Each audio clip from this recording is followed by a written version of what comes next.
হ্যাঁ, নমস্কার। আমাদের দিল্লির তো ডোর প্রোগ্রাম চলছে, কার্যক্রম চলছে। আমাদেরই কার্যকর্তা, অ্যাক্টিভ কার্যকর্তা, আমাদের কার্যক্রম শেষের পথে ওর বাড়ি যাওয়ার রাস্তার মধ্যে ত্রিপুরা মথা নাম ধারে দুষ্কৃতকারীরা ওকে প্রাণ মারার চেষ্টা করেছে। ওর উপর হামলা হয়েছে।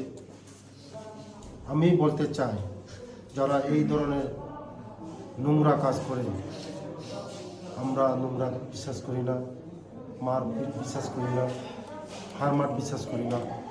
যারাই এই ধরনের কাজ করছে ওদের আজকে 24 ঘন্টার মধ্যে ওদেরকে আমরা প্রশাসনের কাছে, ইলেকশন কমিশনের কাছে আপিল করব।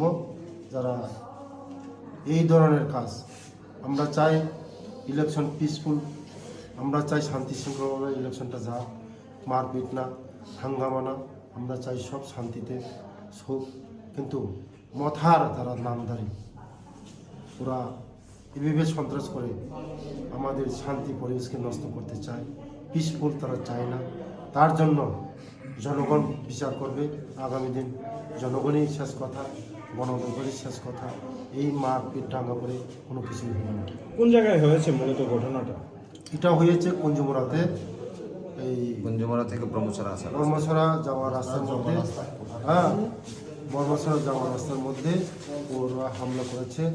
আমরা চাকমাগাতে কার্যালয় ছিল, কার্যালয়তে আমাদের প্রোগ্রাম শেষে ও বাড়ির যাওয়ার পথে ওকে প্রাণনাশের চেষ্টা করেছে। কোনো ক্রমে ও বেঁচে গেছে। এখন ও ইঞ্জিন আছে। খুব সিরিয়াসলি আমরা প্রশাসনের কাছে আমরা আপিল করব, যারা এই ধরনের কাজ করছে ওদের জন্য তুরন্ত